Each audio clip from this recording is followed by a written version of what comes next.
देखिए, राजधानी दिल्ली में कोरोना के मामलों में बढ़ोतरी के साथ ही प्राइवेट अस्पतालों में वेंटिलेटर्स के साथ आईसीयू बेड्स की मांग जो है वो बढ़ गई है। दिल्ली के सरकारी अस्पतालों में भी वेंटिलेटर्स के साथ आईसीयू बेड्स जो हैं वो ऑक्यूपाई हो चुके हैं। फिलहाल दिल्ली के 71% से ज्यादा आईसीयू वेंटिलेटर बेड्स जो हैं वो ऑक्यूपाइड हैं। दिल्ली में मंगलवार को कोरोना के 6,725 नए मामले सामने आए और ये अब तक का सबसे बड़ा नंबर है एक दिन का अगर देखा जाए तो। देखिए, वहीं दिल्ली के अस्पतालों में अधिकांश आईसीयू वेंटिलेटर बेड ऑक्यूपाइड हैं। दिल्ली के स्वास्थ्य मंत्री सत्येंद्र जैन ने कहा कि सरकार दिल्ली हाईकोर्ट के दिल्ली में कोविड पेशेंट्स के लिए 80% आरक्षित बेड्स के स्टे को चुनौती देगी।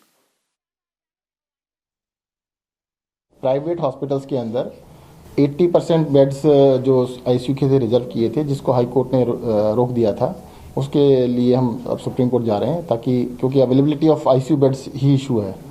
आईसीयू बेड्स वैसे तो नॉर्मली 9,000 बेड हमारे पास अवेलेबल हैं और आईसीयू बेड भी प्राइवेट हॉस्पिटल्स में दिक्कत आ रही है। और देखिए, बेड की मांग बढ़ने पर दिल्ली के अस्पतालों में डॉक्टर्स ने प्रदूषण और ठंड को लेकर स्थिति के और भी ज्यादा खराब होने की बात कही है।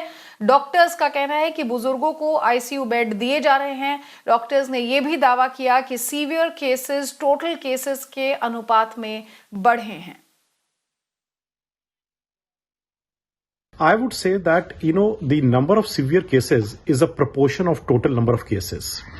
As the proportion of number of cases increases, the people who go into ICU with critical illness requiring ventilator automatically increases. And yes, in hospitals, obviously, we will see the sicker patients. So overall, I would say that it's not that the disease has become more severe. It's the number of patients who are reporting positive has increased. We know the positivity rate had come down in Delhi to about 4-5%, which has now again gone in double digits. And obviously, more number of people falling ill, the elderly, people with comorbidities would report to hospital with a more severe illness. The patients who need ventilator in ICU, that number remains between 5 to 10-12% at the most, and that's what we are presently seeing. The good part is large majority of people still have a mild illness which can be easily managed at home.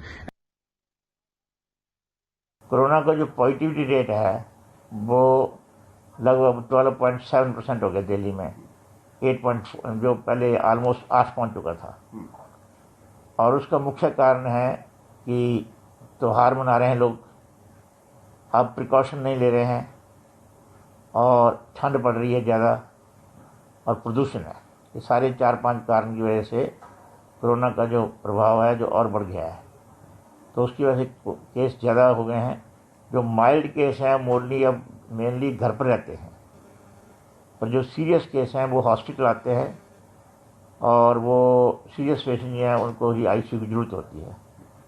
और mainly अभी मेरे अपने experience से ऐसा लग रहा है, जो अभी पिछले हफ्ते में सारा जो एक्सपीरियंस है, मेनली पेशेंट दिल्ली से आ रहे हैं। पहले हमारे पास पिछले महीने पेशेंट आ रहे थे बाहर की स्टेटों से, कोई हरियाणा से, उत्तराखंड से, उत्तर प्रदेश से। अब वहाँ से नहीं आ रहे हैं। अब केस मेनली दिल्ली से आ रहे हैं और बेल ऑफ फैमिली से आ रहे हैं। बेल ऑफ फैमिली से आ रहे हैं, इसका मुख्य कारण मैं समझता हूँ कि सोशलाइजेशन जो बढ़ गई, एक डिस्टेंसिंग और जो एक मास्क पहनने की जो थी वो ढील हो गई कहीं ना कहीं, और वो लोग फिर सारे प्राइवेट हॉस्पिटल में आते हैं, वो गवर्नमेंट हॉस्पिटल में नहीं जाते हैं। इसलिए आप देखते हैं कि गवर्नमेंट हॉस्पिटल के आईसीयू बेड नहीं भरे हुए हैं, तो मेनली जो आईसीयू बेड भरे हुए हैं वो मेनली प्राइवेट हॉस्पिटल भरे हुए हैं।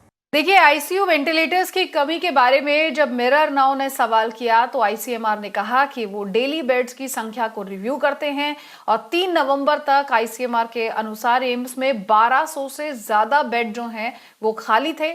आईसीएमआर ने यह भी आश्वासन दिया कि यदि मांग बढ़ती है तो ज्यादा वेंटिलेटर बेड प्रोवाइड किए जा सकते हैं।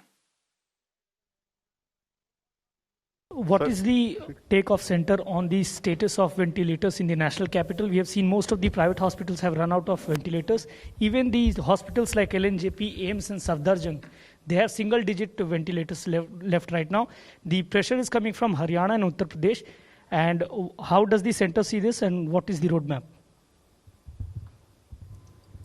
In respect of hospital beds for central government hospitals, we do a daily review. As on date, roughly 80 beds in RML Hospital, 140 beds in Safdarjung Hospital, and more than 1200 beds in All India Institute of Medical Sciences are still vacant. But in case in future there is a demand, we would be in a position to provide additional ventilators also.